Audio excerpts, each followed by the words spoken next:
Well, it's a pleasure to have you here at the TRT World Forum 2025. My pleasure. As you know, our theme is from the old order to new realities. So I have two questions for you. Firstly, what part of this old global order needs to change the fastest and why?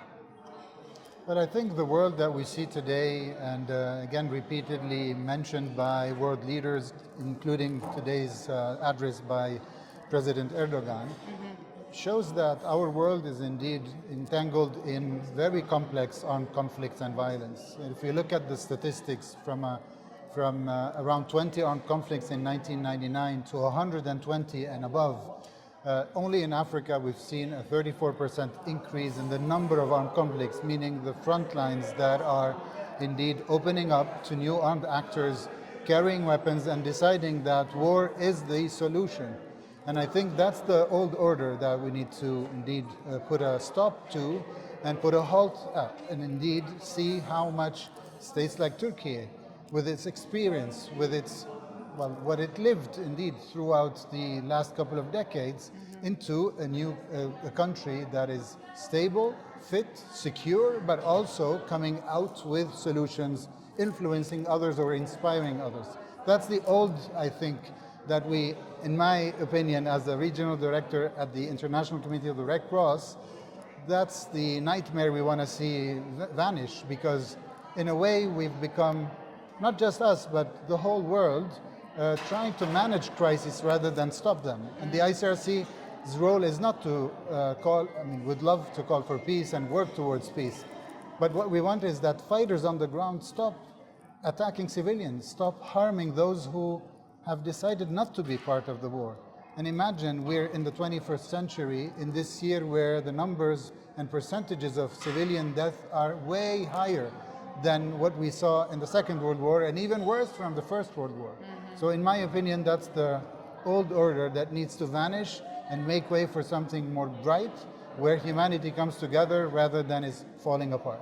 And I want to and the second question, I want to elaborate a bit more on this new reality. So what is this new reality that will shape the next decade, and how should humanity adapt to that? How can humanity take that on?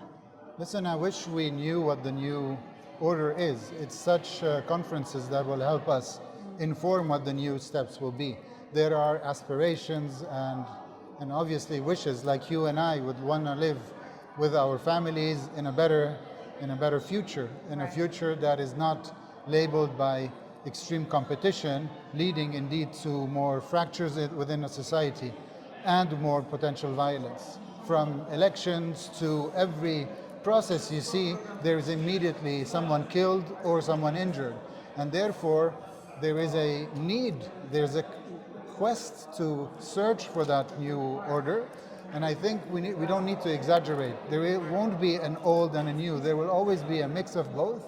But the new, in my opinion, should accentuate and use positive examples, especially from the African continent, like the case of Rwanda or Morocco or Algeria or other countries that have indeed gone out of major crises and built good societies, healthy societies. Everyone wants to visit, not just those countries. I'm just giving few examples, right. South Africa and so many others, you know.